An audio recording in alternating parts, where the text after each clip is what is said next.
প্লেটে একটা ভাত ছিল, ধুয়ে ফেলে দিলে বাড়ির বরকত চলে গেল। আঙ্গুলে একটা ভাঙা ভাত লেগেছিল, ওটা হাতটা ধুলেই ভাতটা কি হলো, চলে গেল, বাড়ির বরকত চলে গেল। বুখারী মুসলিম। এই হাদিসটা এখন বুঝাতে পারছি কিনা আপনাদের? আঙ্গুল চেটে খেতে হবে, প্লেটটা চেটে খেতে হবে। যদি আপনার হাতটা ধুয়ে ফেলেন আর যদি ভাত চলে যায় তাতে, প্লেটটা যদি পানি ঢেলে দেন তাতে যদি ভাত চলে যায়, তাহলে বাড়ির বরকত কি হলো, চলে গেল। হাদিস বুখারী মুসলিম, আপনি মানতে বাধ্য। বরকত কিভাবে চলে যায় আপনারা বুঝতে পারবেন না। তখন রোজ খাবার নিচ্ছে মানুষের কাছ থেকে, কিন্তু দেখি বাড়িতে নেই, তার মানে বাড়িতে বরকত নেই।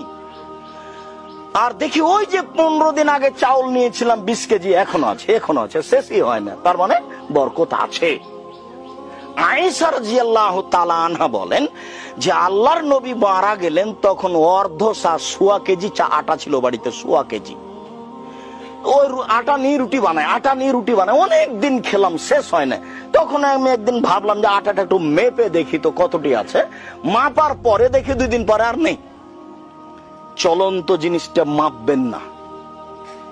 ওই যে 20 কেজি চাউল পেয়েছেন, 2 দিন খাওয়ার পরে আর মাপবেন না যে কতটি আছে। মাপলেই 2-3 দিনে শেষ হয়ে যাবে। আর নিয়ে এসে রেখে দিয়েছেন একটা বস্তাতে, রোজ বিসমিল্লাহ করে উঠাবেন, রান্না